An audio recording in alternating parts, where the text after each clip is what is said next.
Hello guys, welcome to the channel, and this is your host, Eden of Corn. Today we will be continuing our hero series on how to build a mage. So, the last video about how to build a ritualist was very long, and I see it hasn't been entirely well received. So this time I'm gonna do a massively shorter video, I hope, and let's see which one is the one that you prefer. Leave down in the comments if you prefer longer, more detailed videos, or just more brief to the point. I don't really go into the details that much, but yeah, let me know. Alright, so today we'll be doing the mage, and here we have our Giant King mage here, who is called Cooling Tempest Tamer. Very nice name. And beside him we have an average, champion mage, Alexi the Gifted. So let's just start off with the base mage. No special shenanigans with the Giant King, or the Eldritch Sovereign, or the Dragon Rulers. So let's just start off with the base, nothing special. Alright, so when we go into the skill section, we will find 3 general skill trees, right? So this one, and this one, and this one, and they will all converge down here, right? So the final ability of the mage is very good. It's called Arcane Strength. Magic attacks and debuff abilities gain plus 20% damage, and they ignore up to 2 status resistance. This is very powerful, as I will explain. Alright, so this tree, we will just call it the evocation tree, because these things are all basically modifications on the evocation, with these offering basically, this is a blind, and this is a survival skill, and this is a teleport. Well, if you go down here, it's mostly damage and allowing you to ignore accuracy penalties, and you get a bit of a crit. And if you go down here, it's a pyromancy tree. Alright, so you burn enemies even more, and you burn enemies again. Alright, so yeah, how do we usually build a mage? What is the most simple and effective way to build out a mage? In my opinion, and as many others in the multiplayer community do, is that we first go for either Fire Evoker or Lightning Evoker. So what is the main difference between the two? Before, so several patches ago, I recall some people saying that Lightning Evocation is just much better than Fire Evocation, right? And people always used to go for Lightning Evoker, and that was because back then, Lightning Evocation actually dealt damage. Okay, so let's read out what Lightning Evocation first does. Right, so it's an always hit ability with a base 6 range. You deal damage to target enemy unit and 2 others within 3 hexes. And you also have a 90% chance to inflict electrified for 3 turns onto everyone.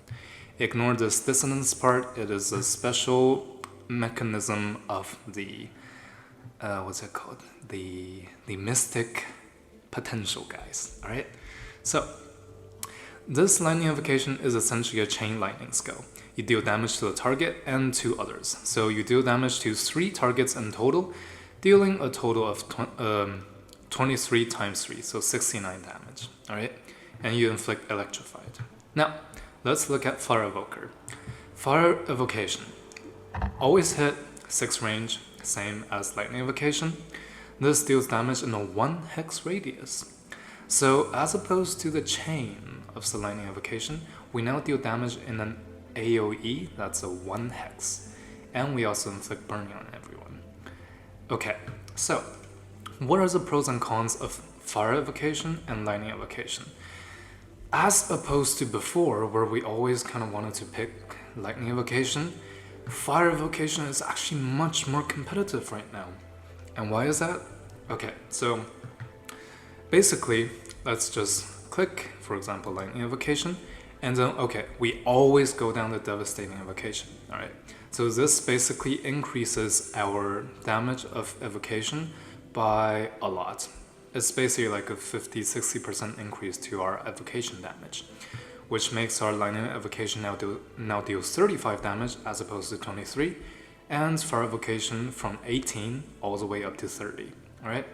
So this is actually very, very strong. However, now let's evaluate which one is worth it, right? So lightning evocation now deals 35, fire evocation deals 30. But remember, lightning evocation, we can only deal damage to a total of 3 targets. While in fire evocation, we deal damage in a 1 hex radius. Now, in a 1 hex radius, let's see here. So essentially, 1 hex is, and we highlight this. So 1 hex is this, alright? So 1, 2, 3, 4, 5, 6, 7. So in total with fire evocation, under the ideal circumstances, we can actually deal damage to 7 targets, right? Now, this is where it becomes interesting. So after we click Devastating Evocation, fire evocation's maximum damage output is actually 30 times 7, and that is 210 fire damage, alright? While lightning evocation, the maximum damage potential is only 35 times 3, always, and that will be 105 damage. So you can see that fire evocation's max damage potential of 210 is exactly the double of lightning evocation. So under the best circumstances, you get double the bang of the buck from fire evocation as opposed to lightning evocation.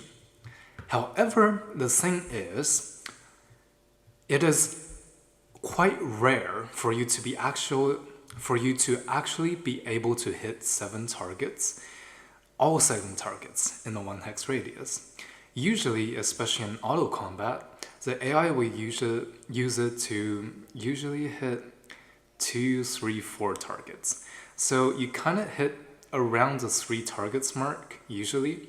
So you actually end up dealing on average less damage in auto combat as opposed to lightning evocation, because you're hitting the same amount of targets when the enemies are kind of spread out and not jumbled up in the 1 hex radius.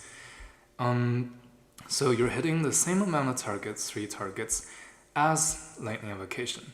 So lightning evocation, you can basically always get full value from it, because there are basically always 2 more enemies you can chain to, and the chain of 3 hexes is very wide.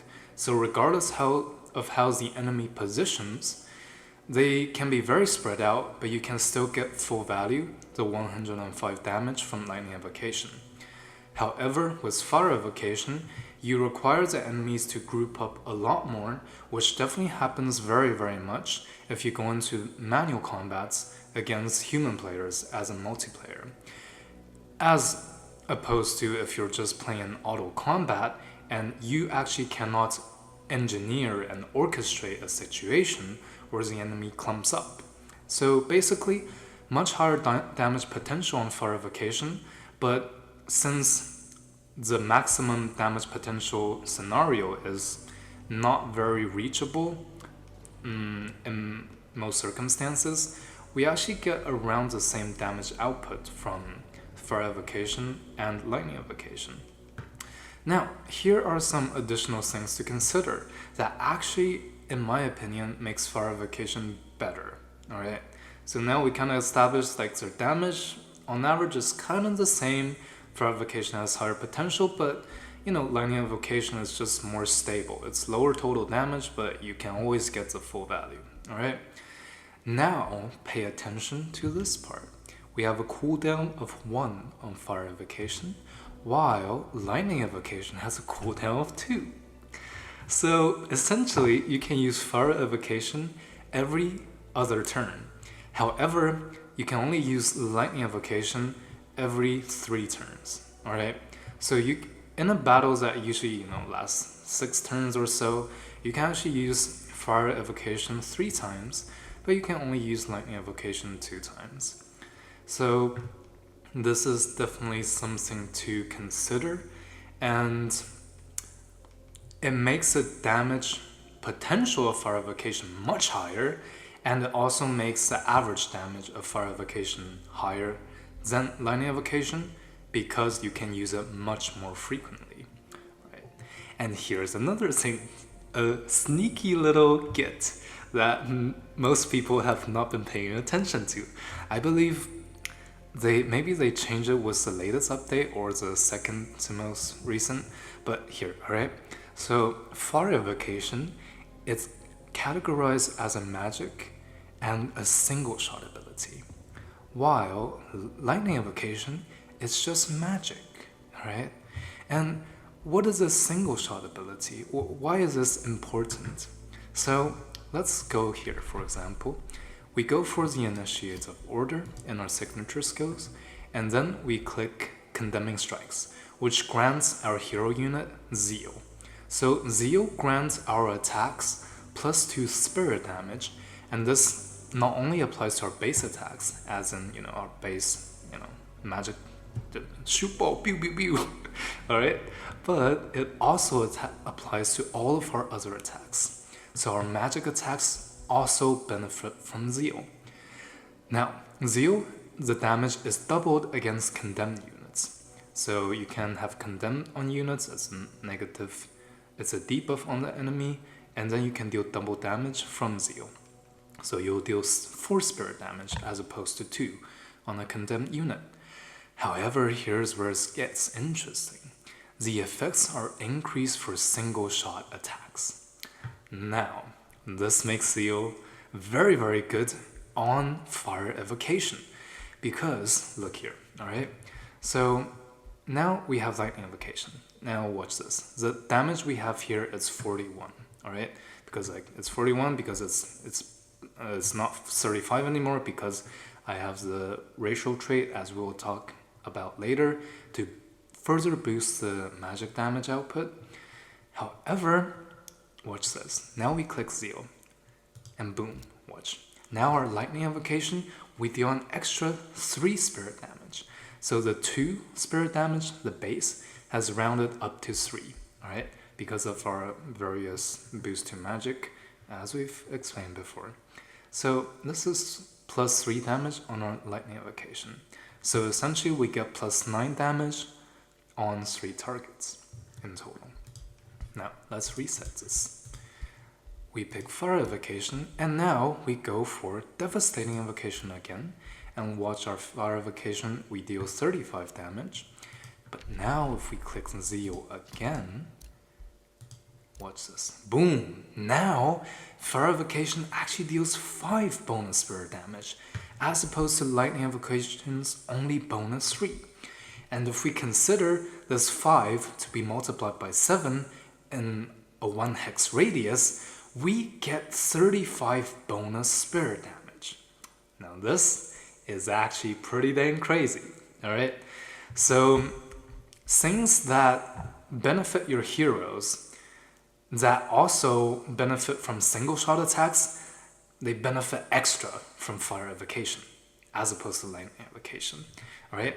And this not only applies to Zeal, but also many other cultural unique mechanisms and various other buffs for the heroes as well. If you know any other one, I won't be going into detail, but this is just a little test for my viewers.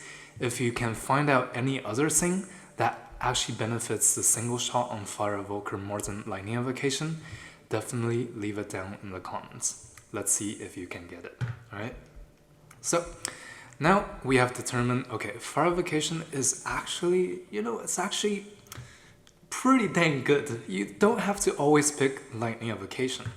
So fire evocation is actually very ideal under certain circumstances where your enemies clump up and where you have single shot, where you have enchantments, damage enchantments on your heroes that benefit from single shot attacks, right? Oh yeah, and by the way, by damage enchantments, I do not mean the enchantments that you can get from tomes, because the tome enchantments only benefit certain units and not your heroes. So Yeah, but damage enchantments as in, the hero signature skills from Zeal and other cultural traits that you guys will figure out, alright? So, now, another benefit of Fire Vacation. I realize this video might again be a long one, but this is the most nuanced part about the Mage. This is gonna be the longest part. The other parts are gonna be much quicker. I do expect this, yes. So now, okay. We have not explained the main difference between them yet. Well, the most obvious difference is that Lightning Invocation deals lightning damage and Fire Invocation deals fire damage. And Fire Invocation inflicts burning, while Lightning Invocation inflicts electrified. Now, burning is generally a much more powerful debuff than electrified. Now, why is that? And fire damage, in my opinion, is actually much more powerful than lightning damage. So, let's consider this. Who is weak to fire damage and burning? We can come here, and then we can see all the I guess, unit types. So we have Fae, the first unit type. They are weak to blight, strong against spirit. This does not concern us. Animals, they have various different resistances. Fiends, they are separated into two categories. The first one is a curse fiend. They are actually weak to lightning, but they are strong against fire and frost. Okay, lightning wins this round. Infernal Fiend, they are strong against fire, weak to spirit, and weak to frost. Okay. Now, if we look at dragons, they don't have any inherent resistances as a unit class. Neither do the giants and demi-giants have any inherent resistances. However, the elementals, here's where it gets interesting, alright? So each elemental, they usually have their own preferred element. So that is why they're called elementals. And you see, if a fire spirit is here, then the fire spirit has 6 fire resistance and -6 frost resistance and 3 spirit resistance. I don't know why I changed my voice just now, but yeah. Okay, so as you can see, every different elemental has, different resistances and weaknesses. However, the thing to note is that snow spirits are very strong, and people in the multiplayer community, they usually love to play snow spirits because in general the tome of cryomancy is just a very, very strong tome. It's in fact one of the strongest tier 1 tomes you can start off with. It's got everything you need. You have a special province improvement that is a research post and grants you mana, benefiting from snow provinces. You get a pretty good spell that, early game you can shut down important targets. White Witch isn't that outstanding, but you get 2 good enchantments. You get a world map spell that deals damage as well as lowers the enemy status resistance, but you also summon snow spirits. And these guys are the only elemental that have 40 movements because they're a skirmisher. And they also have a range attack because they're a skirmisher, and they have a chance to freeze on their range attack. Right? So these guys are actually very OP. The snow spirits, and people love to use them a lot. Now, they're by far the most popular elemental out there. And I might argue they're the most popular summon, the early game summon that people will get. Phantasm Warriors are up there as well, but Snow Spirits are kind of just, they're the reigning champs, alright? They're the undefeated, undisputed UFC champion of the year. Alright, are they heavyweight? Yeah, they look pretty heavy, yeah. Let's just consider them heavyweight champion, alright? And these guys are actually weak to fire. And they're very weak to fire. They have a whopping -6 fire weakness, alright? So if you have Fire Vacation and you face up against Snow Spirits, and let's say just happen to clump up just a little, you can just absolutely demolish them with your Mage, Fire Vacation. And yeah, so that's just a little thing to know. Oh yeah, we still haven't explaining the weaknesses of the units. So Dragon Finish, Elemental, wait, yeah. And here's the thing, undead units are also very, very popular among the multiplayer community and also just on the map in general. A lot of Silver Wonders you will encounter, they are undead units defending the Silver Wonder, alright? and they have a whopping -4 fire resistance, fire weakness. So as you can see, fire is very strong against the popular choices of the current meta in a sense. And let's see. One thing about lightning is that they used to be very good. Lightning used to be one of the strongest elements, the strongest damage channels in the game. And that is because ethereal units, like all of these ethereal units, including your Eldritch Sovereigns. So if an enemy plays Eldritch Sovereign, they are actually all weak to lightning as opposed to spirit. They actually just nerfed the lightning resistance in the current patch. Alright? So now all of these very popular units like Phantasm Warriors, Eldritch Sovereigns, and if you're going for a water build, you'll encounter the ghost ships, and if people go for Reapers, they also have lightning resistance before. Now they only have, now they have spirit resistance instead. So what once made lightning resistance really, really good is actually, not so good right now. A lot less units are weak to lightning resistance now. So yeah, it's a little unfortunate for lightning damage, but I think they're just strong enough already, right? Okay, so let's move on to plants. So now we've established that the ethereal units are no longer weak to lightning. We have now stepped into the territory of plants, where they just got buffed to have 4 lightning resistance instead of 2. So plants now are a very solid counter against lightning-based strategies. That's because every single plant have 4 lightning resistance, and they just got buffed to have 20% healing received in combat. So plants are now a lot more viable than before, and people might be going for a lot more plants than before now. And if you go for lightning damage, prepare to have a hard time against the plants, alright? Plus, with a buff to the Horn God, don't sleep on the Horn God anymore already, okay?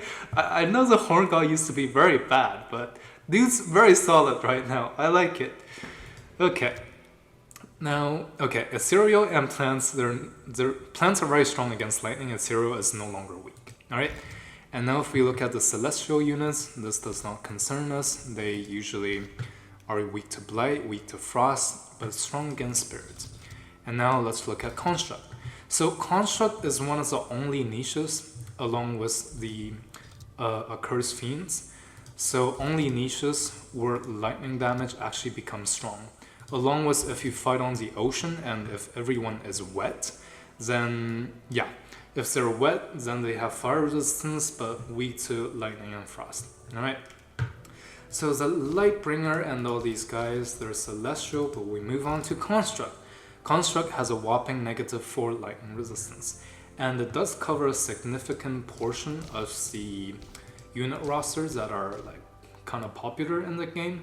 So people sometimes like to go for Ironclads, they're pretty damn strong, and people also like to go for the Clay Defenders and the Legion units that just came out recently right now, and also the Golems, they're also weak to light.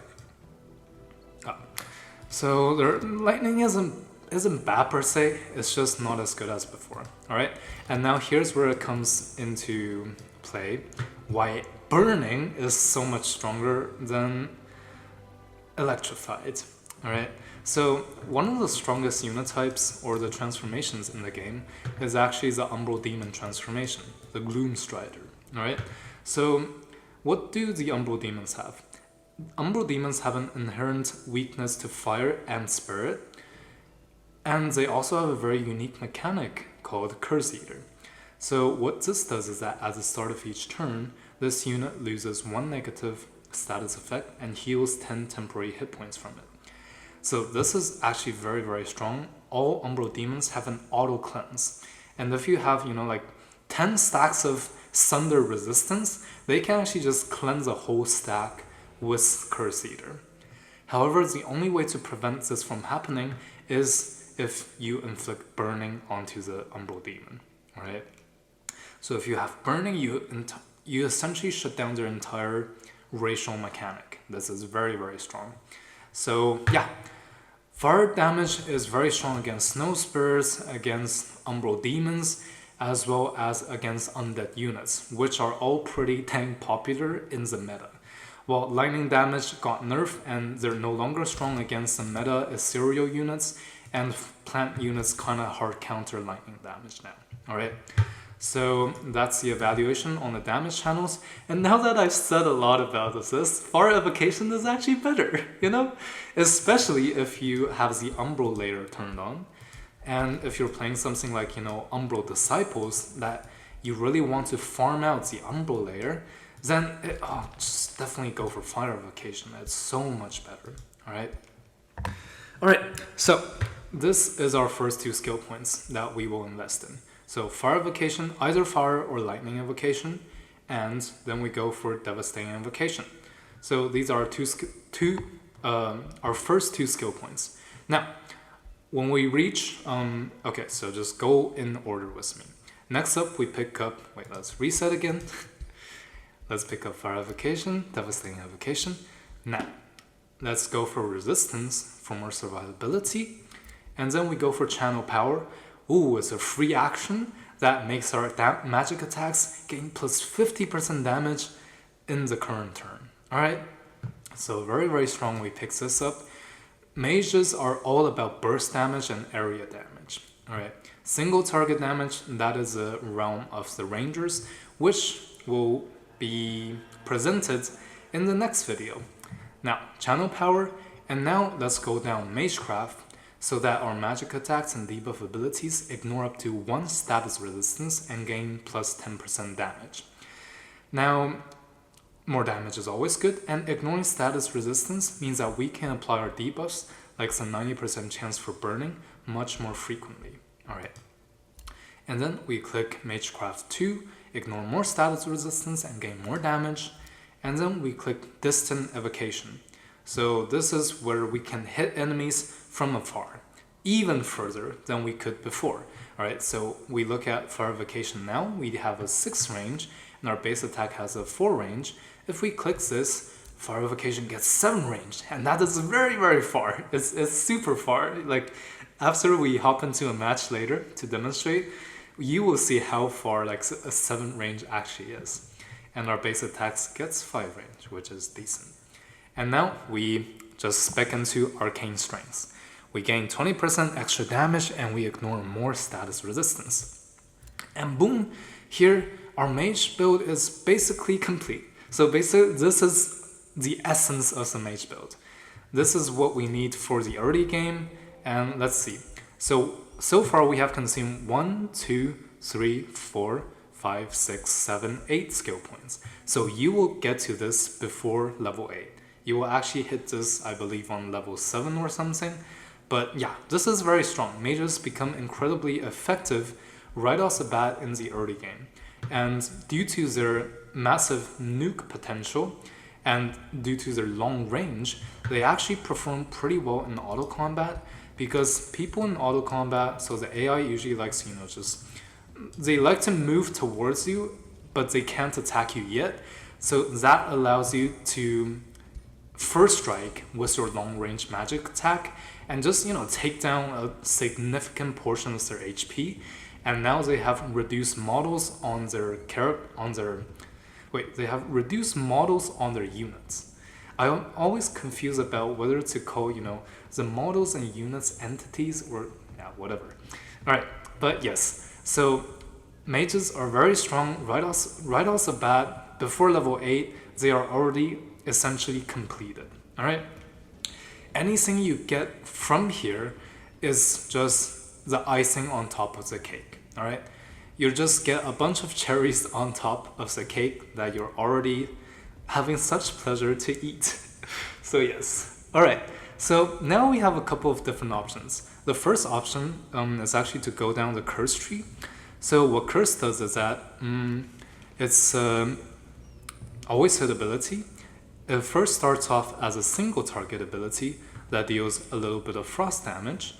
However, the important part is that we automatically inflict 2 thunder defense, 2 thunder resistance, as well as 2 weakened onto the weakened target, alright? Onto the cursed target. And this bypasses all status resistance, so this is guaranteed. and guaranteed debuff infliction is very, very strong in the game. Alright? And if we go down the curse tree, this is where it gets pretty juicy. Now, let's go for Plague Magic. Attacks and debuff abilities gain 90% base chance of inflicting disease for 3 turns. What is disease now? Let me take a sip of water as you read the tooltip.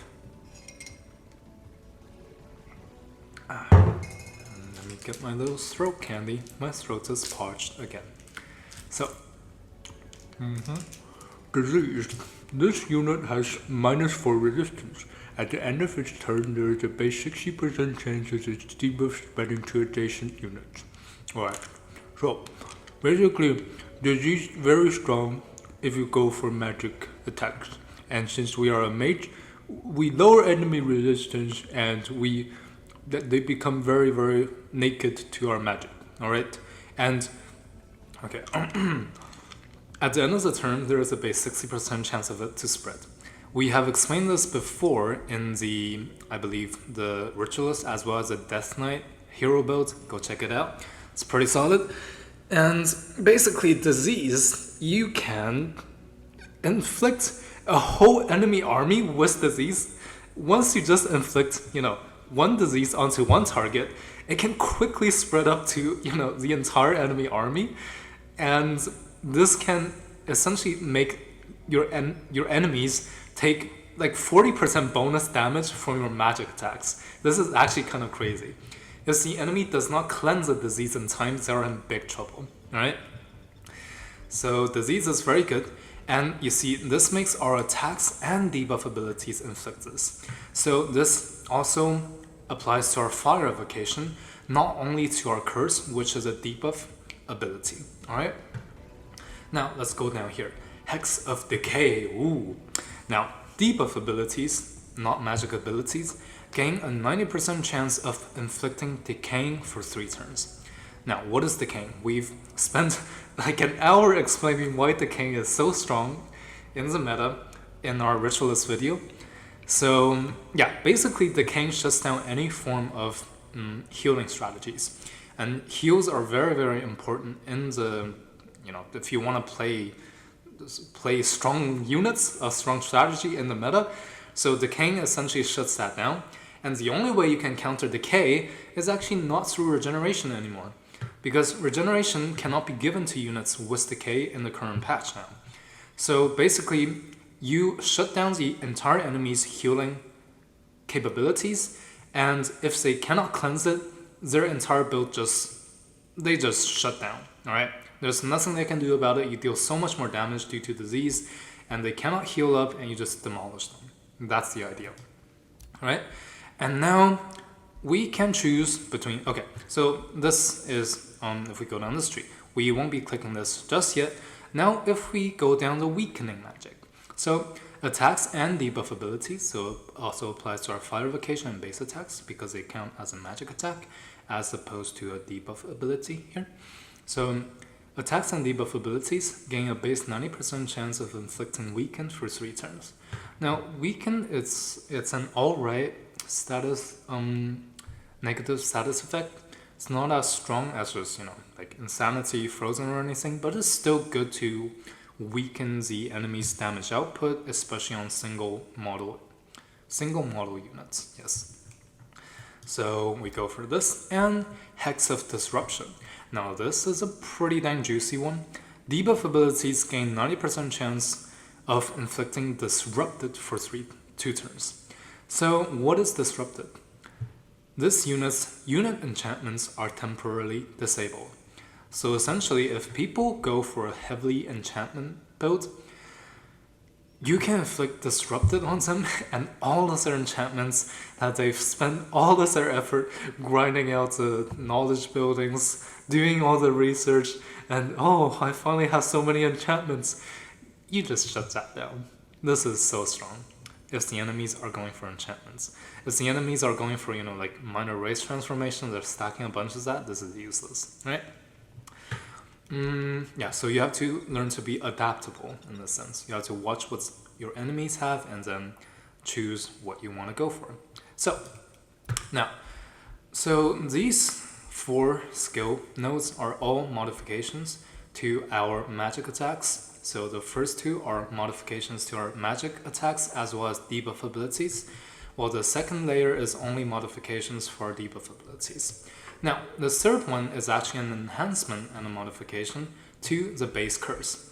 So remember when a base curse only has one target, we can actually have mass curse now. So curse now affects all targets in the 1 hex radius. That is actually kind of crazy. And this falls under the same category as a single shot magic attack. It's also a debuff. So single shot, the same as fire evocation. So it also benefits much more. So you can actually deal a lot of damage from curse, which is supposed to not deal any damage, any significant damage. But if you have, the zeal on your units and other cultural enchantments, like you can actually deal a lot of damage from mass curse, right? And what does mass curse do? Just watch this. Diseased, weaken, decay, disruption, thunder defense guaranteed 2 stacks, thunder resistance 2 stacks, and weaken. All of these negative status effects you stack onto enemy units in the 1 hex radius. And it's guaranteed for the defense, thunder resistance, and defense, and weaken.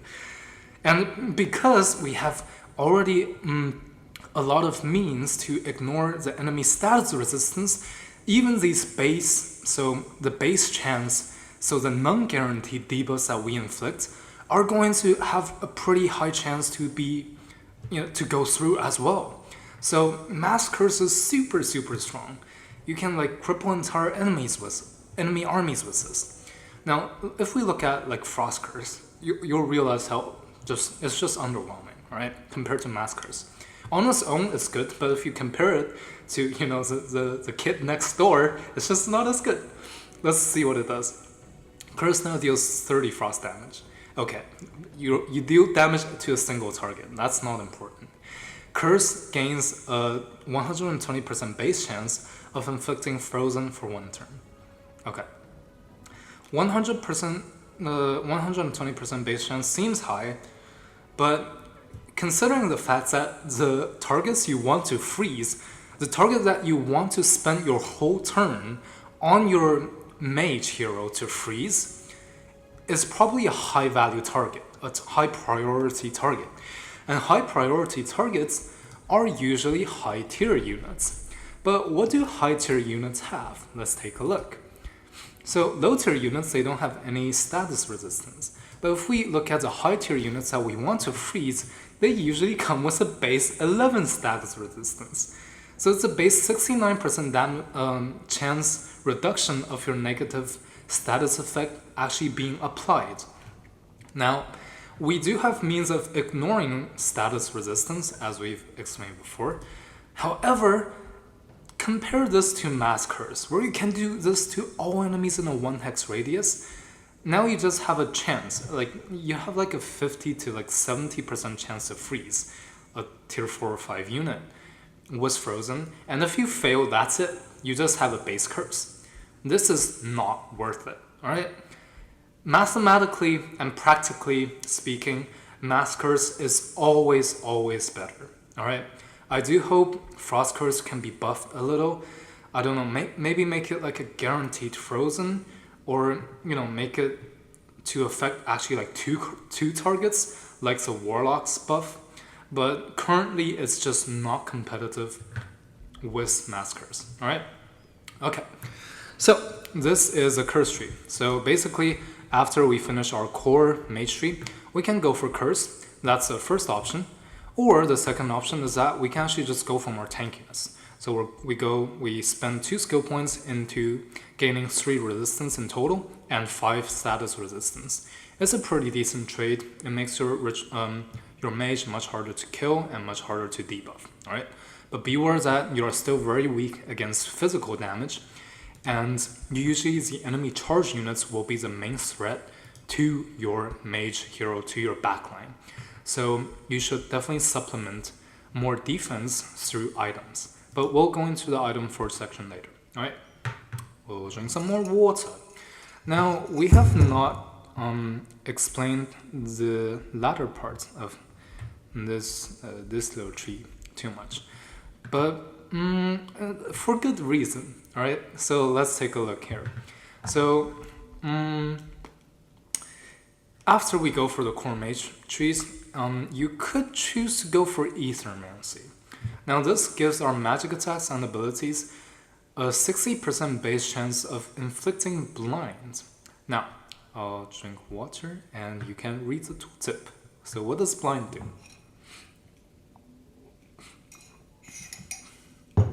So blind, it gives the blinded target, they become blind. So they gain a negative 50% accuracy on physical range and magic attacks. So now if they want to hit you with like their base attacks, it's much more difficult for the range, for the enemy's range pieces. However, it also debuffs the enemy's melee units by removing all of their retaliation attacks. Now this is actually pretty strong because many builds, they actually rely on having a lot of retaliation attacks, like, you know, the Bastions, the Pyre Tempers or whatever, or, you know, just Giga Chad Dragon Defender builds. If they get blinded, they can, you entirely shut down their whole retaliation mechanic, right?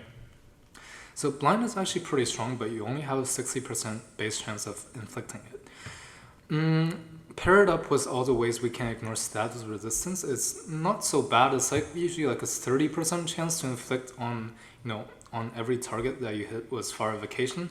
And, you know, with if you hit 7 targets, that's like you'll get like 2 or 3 targets that are blinded. So it's not too bad, okay? And once you do inflict blind, you shut down their whole mechanic of retaliation, and if they rely on a lot of physical range units, they are completely screwed. If they're going for a battle mage build, they are not very screwed because most battle mages have a special ability that allows them to do, you know, always hit attacks, right? So ignoring any accuracy.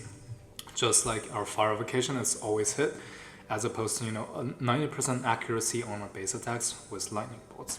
So yeah, it's pretty good. And also if you go for Tome of Shades, this is a pretty nice synergy.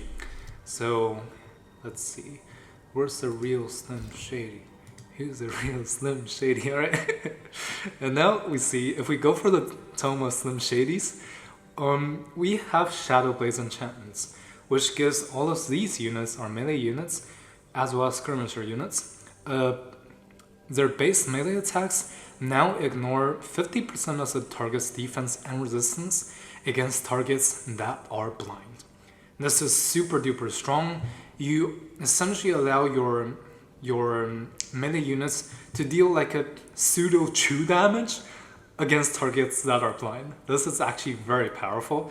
And if your enemies are, you know, industrious, or they play a Giant King with the Grand Rune of Protection, which relies on a lot of stacking of defense and resistance, this could just bypass that mechanic really well, alright? However, one of the downsides to this enchantment is that there are not many ways to get blind. So one of the ways is that in the Tome of Shades, you can have the Rending Shadows to give enemies in a 1 hex radius a 90% chance to blind, which is, man, you spend an entire turn, your whole spell to do this, arguable value.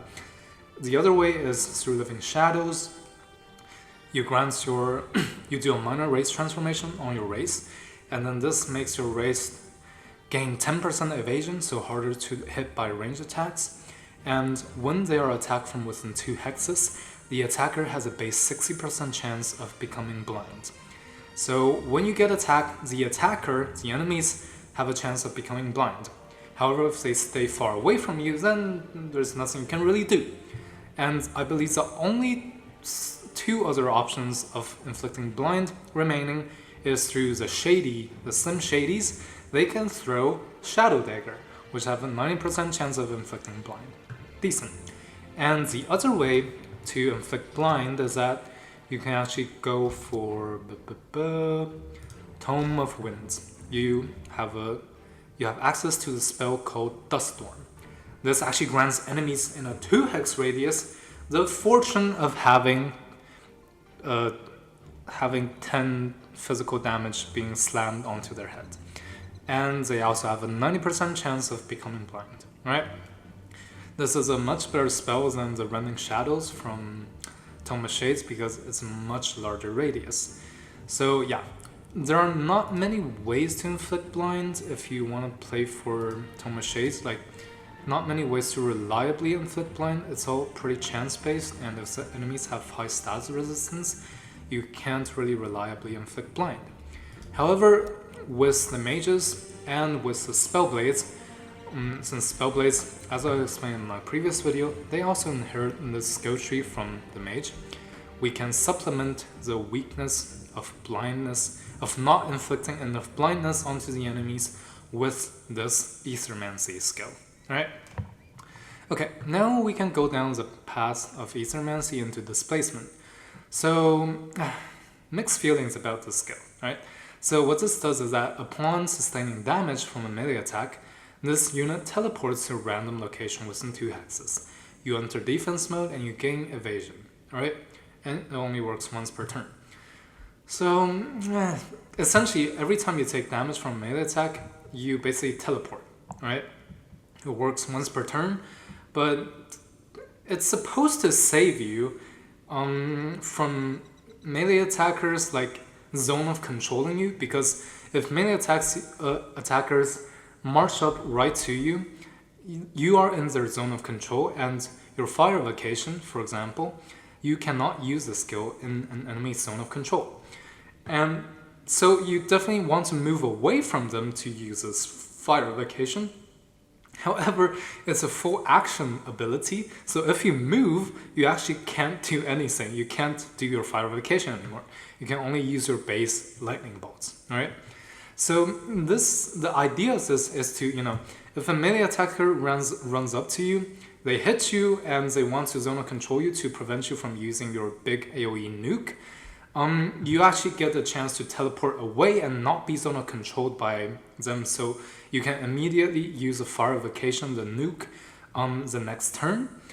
However, what usually ends up happening is that like, you actually teleport into the enemies. So the enemies will just be sitting there with a bunch of melee units looking all intimidating, but they can't really reach you.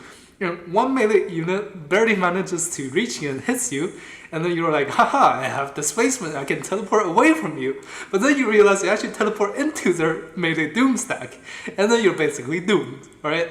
So, mixed feelings about this. It's a really RNG. If it triggers well, it could save you like a teleport and allow you to cast a nuke and retaliate right after the turn. But you can just get into death because of this skill.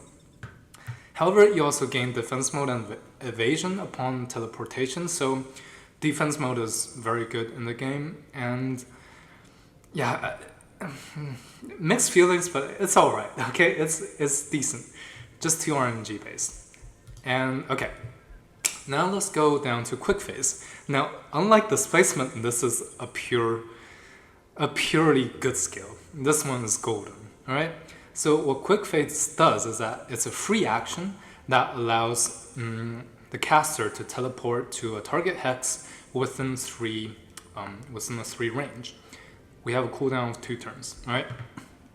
So this essentially mitigates the problem of melee units zone of controlling us and us unable to use fire evocation. So we can just teleport using quick phase and then just retaliate, boom, and we nuke them to death.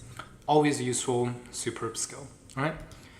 Okay, and now if we click down, lower, into Devouring spell, that's it. So here we have an interesting skill. That is, let's just say interesting, alright?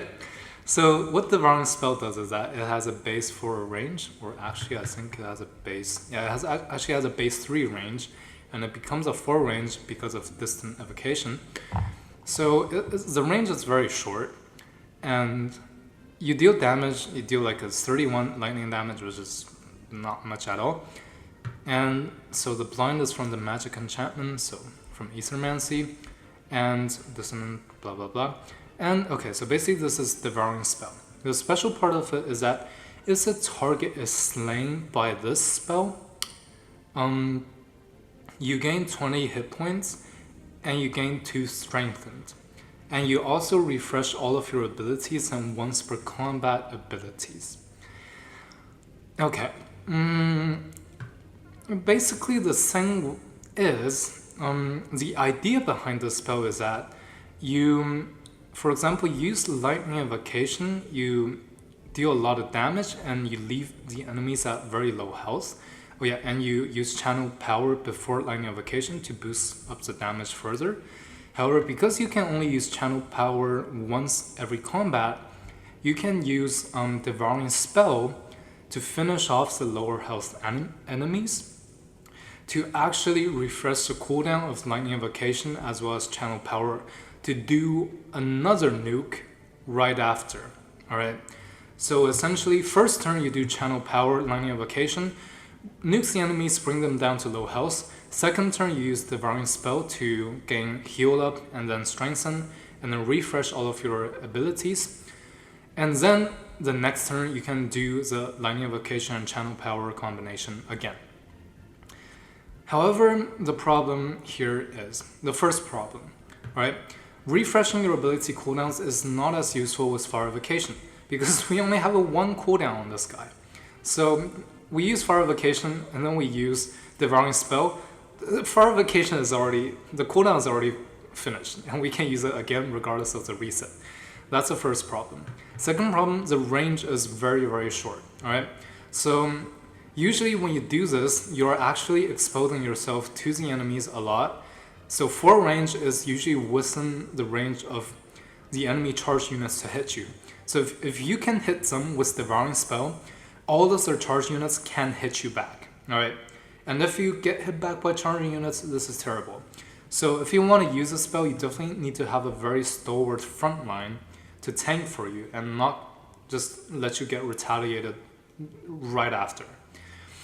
And yeah, it's not a very good spell in all honesty, so I don't recommend you going for this. Yeah, I usually don't like Mass Curse as well as Fire Evocation / Lightning Evocation. Like this is pretty much all you need as a mage. Like you don't need Devouring spell. This is just a little joke of a spell, to be honest. It's not a joke. You can still go for it and have success, I guess, but whatever. Yeah. Right, now if we move down the middle path, so if we instead go for Electromancy instead of Ethermancy, we have magic attacks and abilities gaining a chance to inflict Electrified for 3 turns. Now if you go for Fire Evocation, this is, I mean, it's decent. You get another status debuff onto the enemies and deal more damage with Electrified. But the problem is, if you go for Lightning Evocation, you already get 90% chance of inflicting Electrified, and I don't believe these two stack. Let me check again. So, okay, look at Lightning Evocation now. We have 90% chance of Electrified. If we click this, yeah, it's still a 90% chance of inflicting only 1 Electrified. It does not say inflict 2 Electrified, right? So if you go for Lightning Evocation, and then you go for Electromancy, essentially you kind of just waste a skill point. I mean, it's good to buff up your Mass Curse a little, so that your Mass Curse also can inflict Electrified, but no, not the best, right? So, and then we have Precognition. So your units gain Ultra Instinct, right? And Future Sight Hockey, if you get my reference. So basically, Guided Projectiles, this unit's base attacks ignore obscuring penalties caused by units in the way and certain terrain. So, in case you do not know, one of the reasons why Rangers are a bit underwhelming is because, as opposed to Mages, most of their attacks are reliant on accuracy. Whereas Battle Mages, their base attacks rely on accuracy. However, they have a special skill that always hits, alright? So the problem with accuracy-based range attacks is that you can have your accuracy be lowered by various sources. So the first source is actually, okay, so the mechanism is called line of sight, all right? So the first source is obscuring. if the enemy is like in a bush, hiding in a little bush, or if units are in the way. So if, imagine, all right, so let's see, let's go down here and imagine this is our combat map, all right? So let's set this up. So wait, let's do it here. Yeah, imagine this, right? So this is our mage unit, and this is our own unit, and this is the enemy unit. We want to hit the enemies here, and we have a base 90% chance of hitting them. However, since we have a unit standing in between us, when we hit the enemies, we actually suffer from reduced accuracy because our own units are in the way, alright? However, this obscuring penalty is bypassed if our own unit is standing adjacent to our, range unit. So this way, if we stand here, for example, we suffer from accuracy penalties. But if we stand adjacent to each other, then we can hit them with our original accuracy. So this is the first thing, alright? So if units and obstacles are in the way, accuracy suffers. Secondly, if range gets too long, so if we hit them from like a really long range, our accuracy also suffers, right? So it will be like a very low percentage to hit them. And this is a problem, basically. And this is one of the reasons why the rangers are not as good as the battle mages in the current patch, since the battle mages also just got buffed. And yeah, accuracy is a penalty, and well, obscuring is an accuracy penalty, but this allows us to ignore it as a battle mage who already have always hit abilities. This is essentially only a buff to our base attacks, but if we have Fire Evocation and Mass Curse, we won't really be using our base attacks that much either way, because look, Mass Curse has a 1-turn cooldown and Fire Evocation has a 1-turn cooldown. You can just use these interchangeably every single turn and you don't have to use your base attacks. These guys have a massive 6 range on base and a 7 range when buffed, while our base attacks only have a 4 range.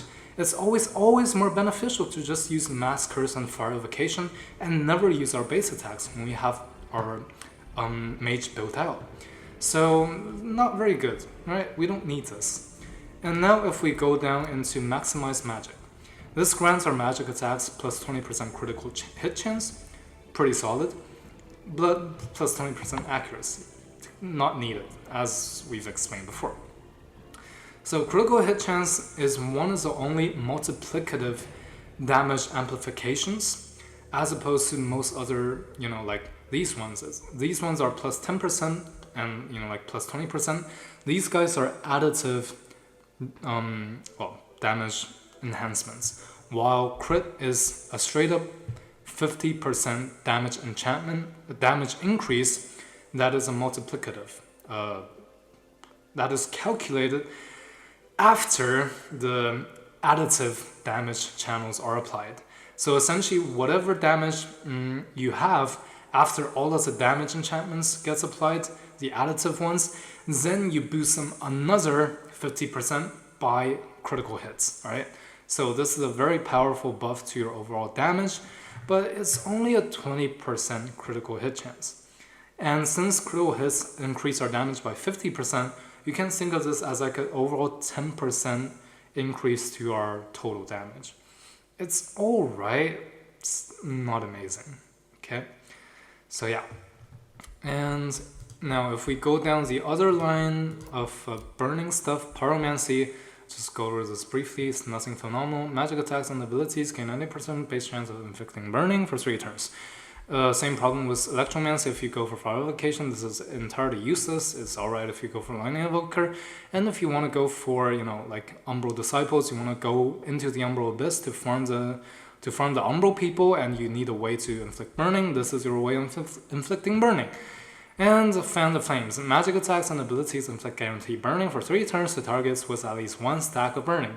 I mean, you just give more burning to people that are already burning. Usually you don't really need to stack burning, it's just the cherry on top. As long as you have one stack of burning on the Umbral demons, you shut down their curse eater mechanic, alright? So you don't really need that much more burning, so yeah. And Wildfire Strikes. Base attacks gain 2 fire damage to the target and adjacent enemies, 60% base chance of inflicting burning on the target and adjacent enemies. Effects are increased for single shot attacks. This is pure bullshit, alright? Don't go for this. This only enhances your base attacks and not your fire evocation or your massacres. Don't go down this tree, guys. If you want to go down a tree, like, it's arguable you can go down Ethermancy. Actually, no, it's essential if you go. It's okay. Look. As we explained before, the essential build of our mage is just this pass, alright? So fire evocation / lightning evocation to devastating evocation, and then we go down this pass into arcane strength, our ultimate skill. We are finished by then, and we are like level 7, level 8 by then, alright? Now, if we are a level 16 mage, for example, we have a lot of signature skills to pick from. And let's pick out of our signature skills. In case you do not know, every time we click a signature skill, we also gain 1 more skill point. Okay, for the newbies out there. Yeah, I was a newbie a while ago, but I think I've graduated somehow. Alright, okay. So, we have a level 16 mage right here, and we have 11 skill points left after we completed the core skill of our mage, alright? And now I recommend to go for Mass Curse, as we have explained before. And then we can also pick a Weakening Magic, and depending on the situation, Hex of Disruption.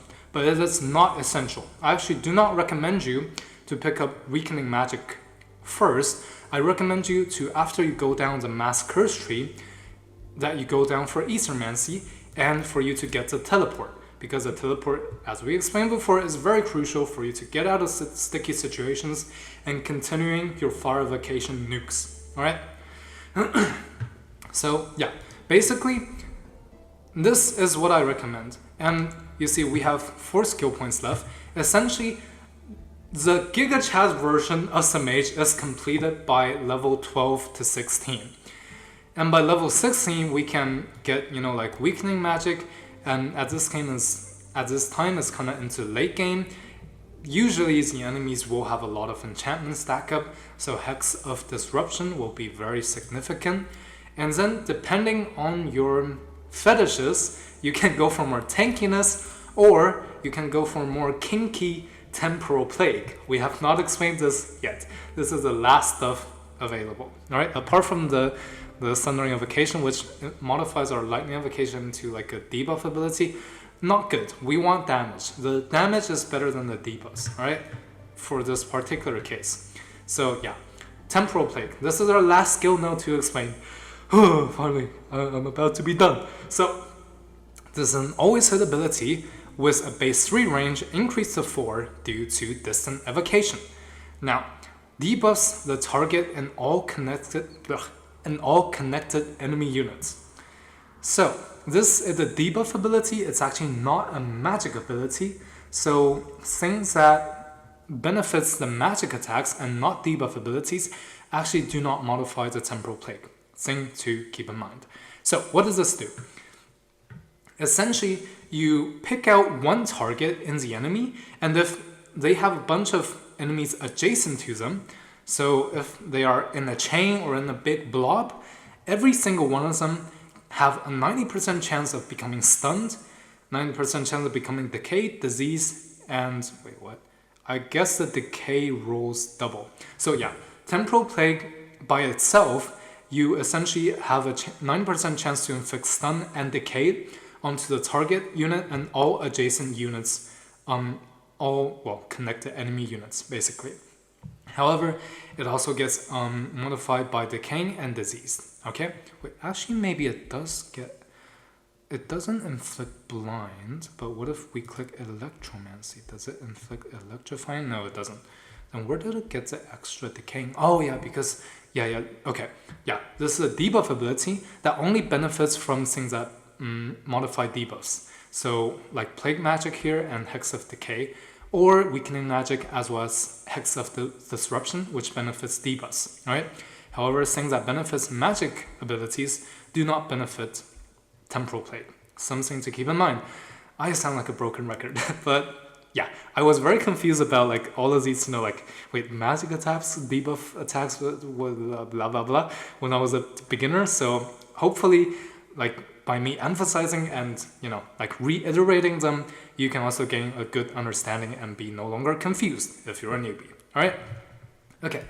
So yeah, this is actually quite a powerful ability under the right circumstances, because we have a lot of means to ignore status resistance, and we have a base 90% chance to stun the enemy.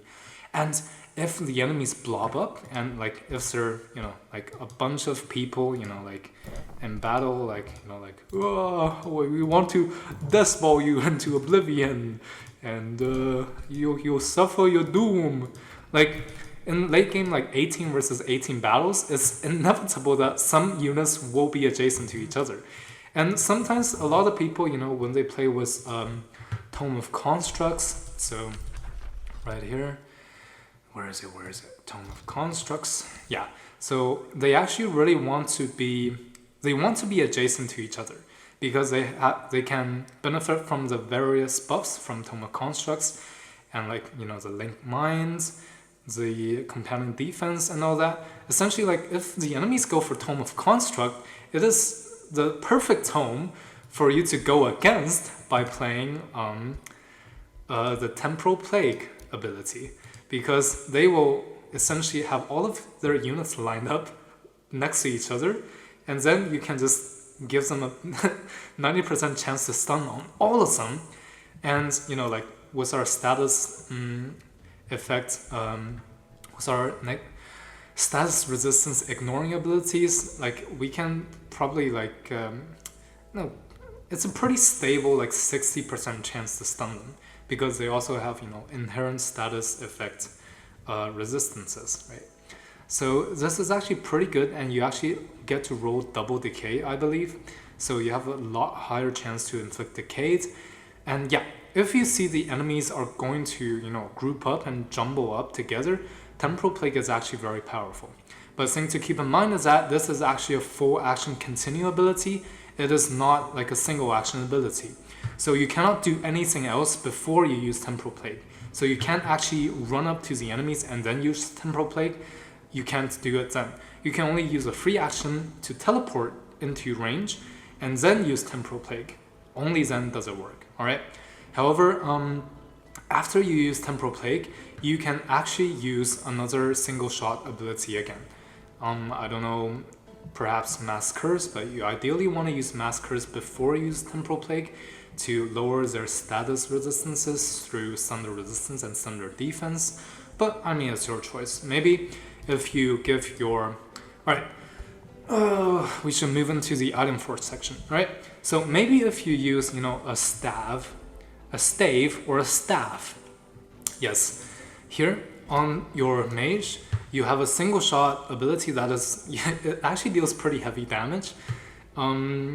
Like the base attack of the mage, like in this scenario, if you are also going for Temporal Plague, it could be pretty valuable. So Temporal Plague, and then you equip a staff, and then by going for a staff, you just, boom, you boom the enemies into oblivion, right? Oh, but actually, one juicy thing to note is that, yeah, if you go for a staff on your mage, you actually have bonus synergy if you go for Displacement. So Displacement actually becomes a lot better because it allows you to automatically enter defense mode after displacing. And if you have a staff, as we have explained in the previous Ritualist video, the staff people have a very special defense mode called Defense Mode Warding, which gives all adjacent friendly units more resistance and defense. So if you want to go into battle, I almost always recommend going for a staff. It's just much more versatile, and you only require one action for a big damage ability. So you can position very flexibly and then use this attack, as opposed to if you want to have the full damage potential of the orbs, you have to stand in place and use all three of their attacks, which usually results in worse positioning, more vulnerable to get flanked by the enemies, and less accuracy on your attacks, right? So yeah, also I believe you can get various bonuses to your magic damage as well as, let's see,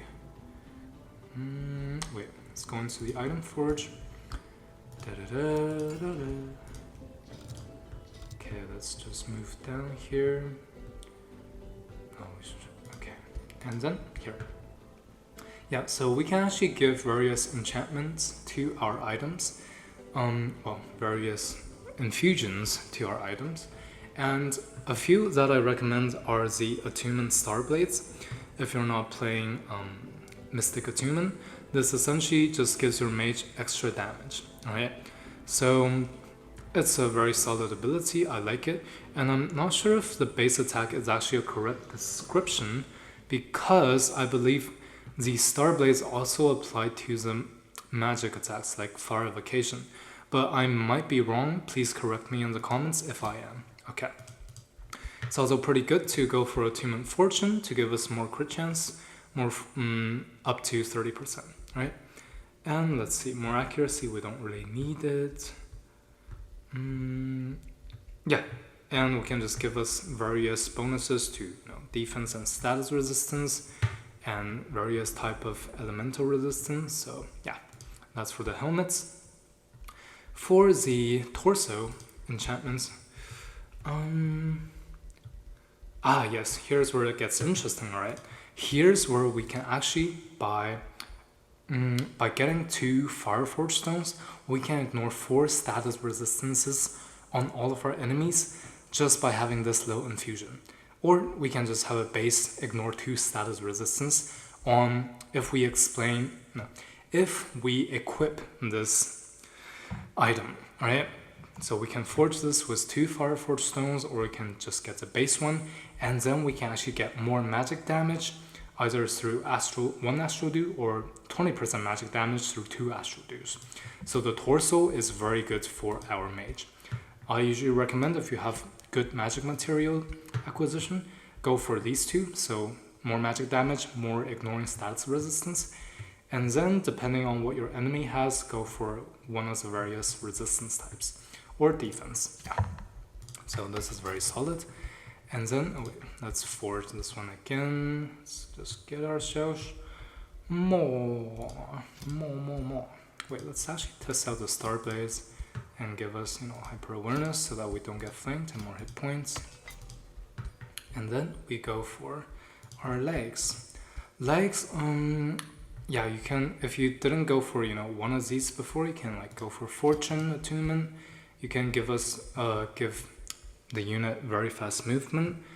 If you go for a staff, because staffs, you cannot equip a mount, so you lose out on mobility, but if you have very fast movement, then it doesn't matter anymore. However, one good thing is also to get some slip away, so that your mage doesn't get one-shotted, which is one of the main problems of a mage, is too squishy. And yeah. And next up, we can get a ring. Now there are various, OP infusions in the ring, but usually it's just pretty good to get a wind barrier. So we only require 1 haste barrier for us to become much less vulnerable against range attacks. And then we can also get slip away if we don't have it in our boots. And then we can, get Vicious Killer. If we kill people, we inflict more morale damage on the enemies. Or, one of these. Yeah, pretty solid. And then as one of the wands, it's pretty good to have Blizzard on. If you don't have your mage very much built out yet. Because essentially we want to use AoE nukes like the Fire Evocation, or AoE debuffs like the Mass Curse every single turn. So before you have, for example, Mass Curse built out, you can actually use Hindering Blizzard along with Fire Evocation. Very strong combination. You can use them interchangeably because they only have a 1-turn cooldown, and you can just keep nuking the enemies at a 7 range with a 1 hex AoE big ass nuke. Pretty powerful. Everything else is just normal stuff.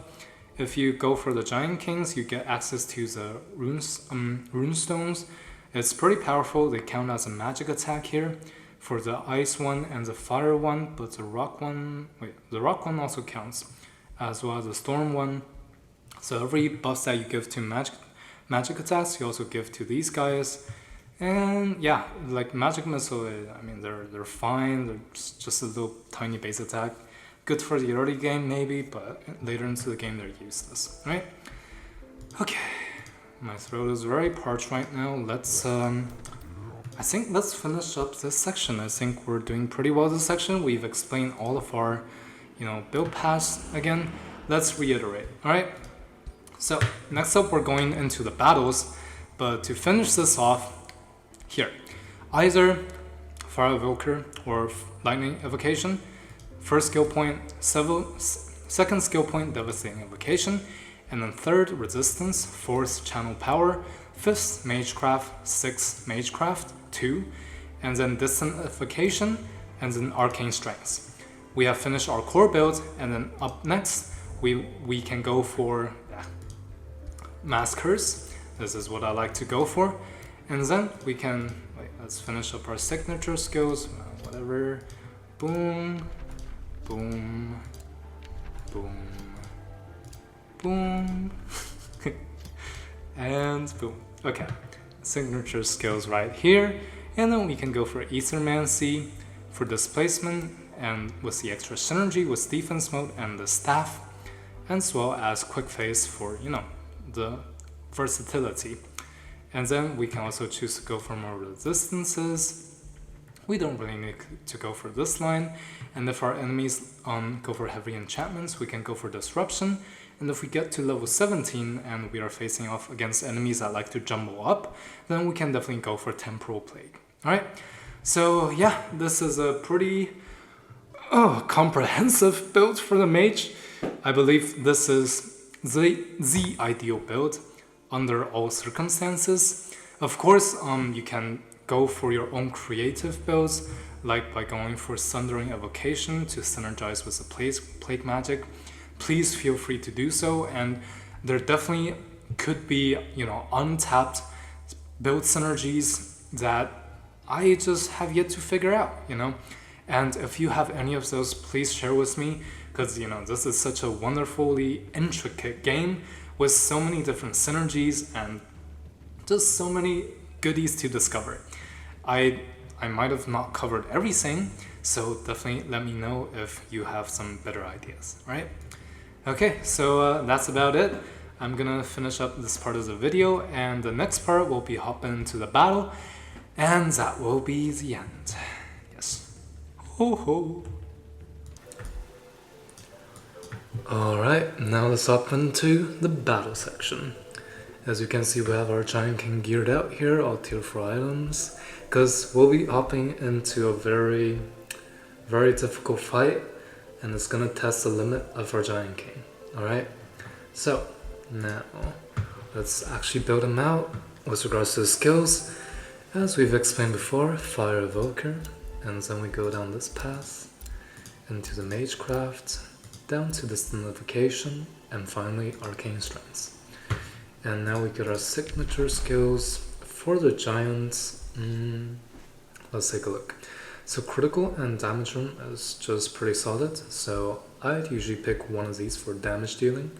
Vitality is fine, guard it's good, and dispelling it has its uses. Alright, but we want to just do a lot of damage, and let's just go for critical hits. And then let's again go for more crit and more crit. You know what? Fuck yeah, let's go. And finally, we go for Grand Fury Rune. This is kind of useless for us right now, but Control Chaos, Eternal one. I mean, not really that useful. Since we're not going to be using an army, we're just going to be using a little tier 1 frontline for us. But yeah, let's get this, and get Chaos Empowerment, and get Searing Strikes. And now, if you remember what I have just guided juicer. We go down the curse line into mass curse, and I don't know if temporal plague will be necessary, so we don't really need to pick that now, but we definitely need our hurl lightning from our unique Giant King stuff. I mean, it's just fun to play with, you know, the new Giant King DLC and all the goodies associated with it. So yeah, and then let's like pick 3 more skills. So yeah, basically this is the build that we have on level 16. Wait, 17? So 17, 18, 19, 20, yeah, level 17 I guess, because we have 3 skill points left. But yeah, like this is basically the ultimate end game build for your giants if you're going into like a late game fight. So yeah, let's give it a try. Wait, where am I? Alright, here. Okay. So let's just go to this little cursed tower and see how it goes. Alright. Do we use hasten attackers? No, that's fine. We'll just raw dog this, right? Okay, as you can see, they have 2 Lost Withers, pretty strong tier 5 units. They can phase, they can do damage, I mean decent damage with their base attacks, but more importantly, they have a Forgotten Tome, which allows them to just pull a random tome out of their ass and slam you with it, alright?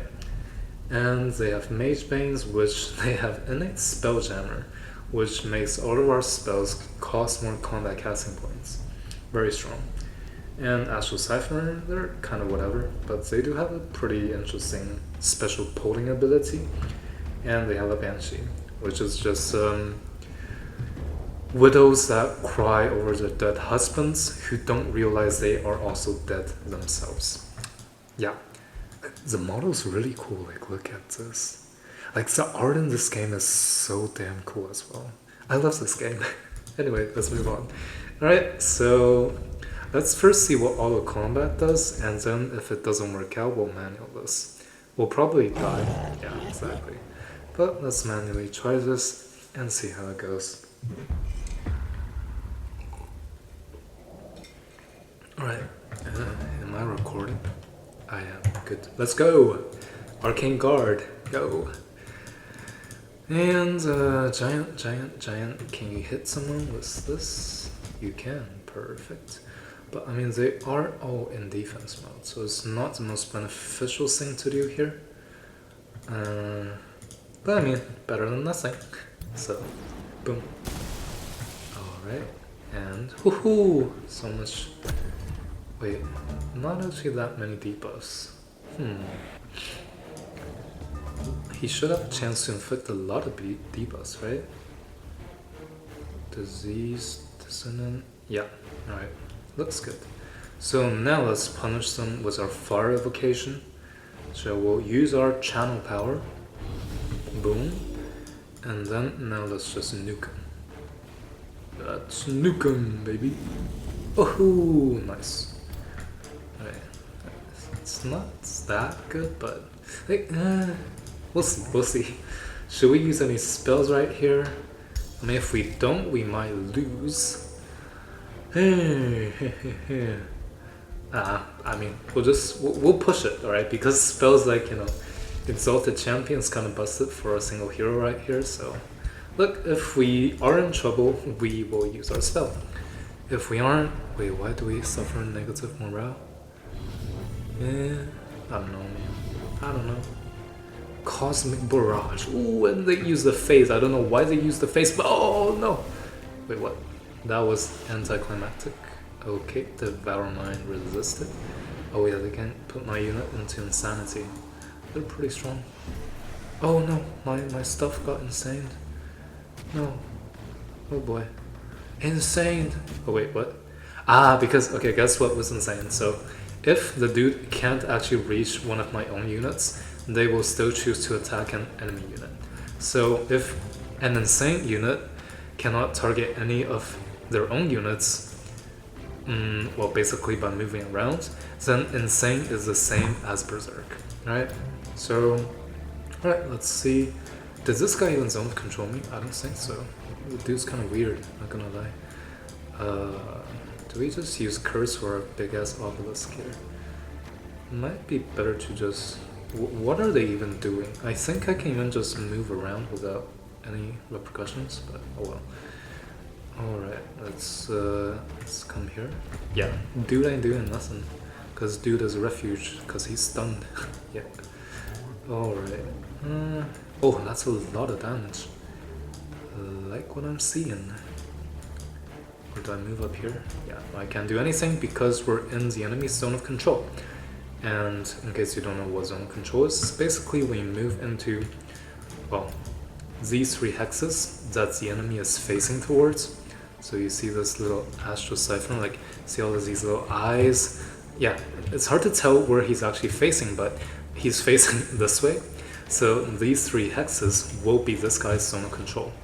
And usually most long-range abilities cannot be cast when in an enemy's zone of control.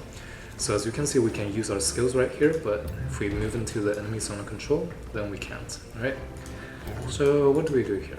Should we just pick out a better positioning? I feel like I'm gonna die here. I'm probably fucked, so maybe I'll use a spell here.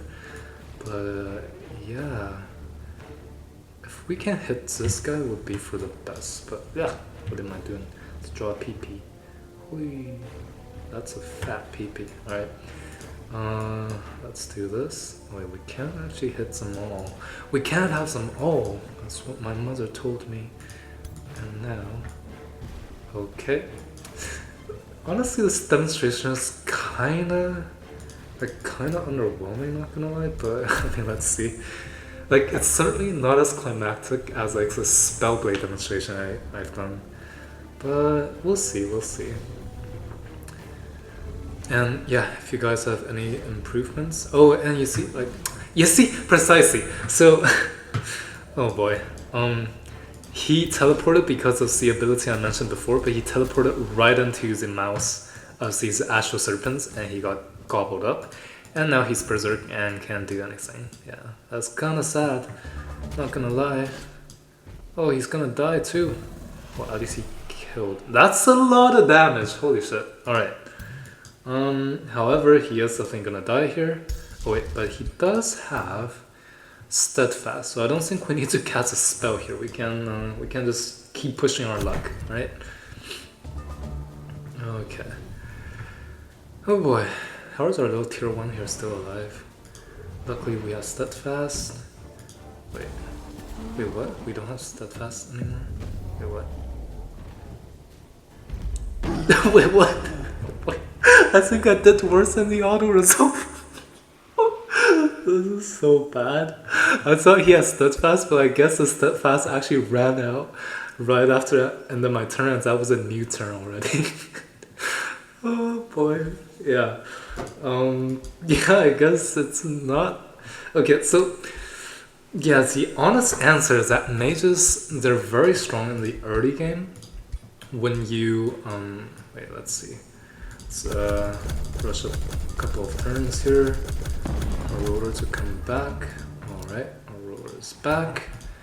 And yeah, so basically, the mage is very, very strong in the early game, especially when you manage to hit first a power spike of Devastating Evocation, and then the power spike of getting Arcane Strength. So at level 8, around level 8, your mages will be very, very strong. That is essentially peak mage abilities. And then after that, it's just all icing on the cake, as I've mentioned before. And I don't really get much stronger than that, I would say, except for like Eldritch Sovereigns, and you get a bunch of broken spells from the Forgotten Tomes. But yeah, I mean, do I want to continue this demonstration? I mean, that was really embarrassing and, you know, also really funny. So I think I'll just end it here. Yeah, but that's it for the mage. Sorry, Cullen the Tempest Tamer, I have demonstrated an embarrassing part of you, but you know, it is what it is. So yeah, up next I will be doing the Ranger Hero Guide. That will be the last one in the Hero Guide series, and I will be finishing the Hero Guide series off with an ultimate tier list where I rank, you know, Giant King Ritualist, Giant King Mage, Giant King Warrior, Dragon... I was about to say Dragon King Ritualist. Yeah, that sounds cool. Dragon King Warrior, And champion warrior, champion ritualist, champion ranger. I'm gonna rank all of these types of heroes under the subcategories of rulers and all that. I'm gonna rank them all under a very, very comprehensive tier list, and I think it will be epic. So stay tuned, and this is Cullen the Tempest Tamer, and I will be seeing myself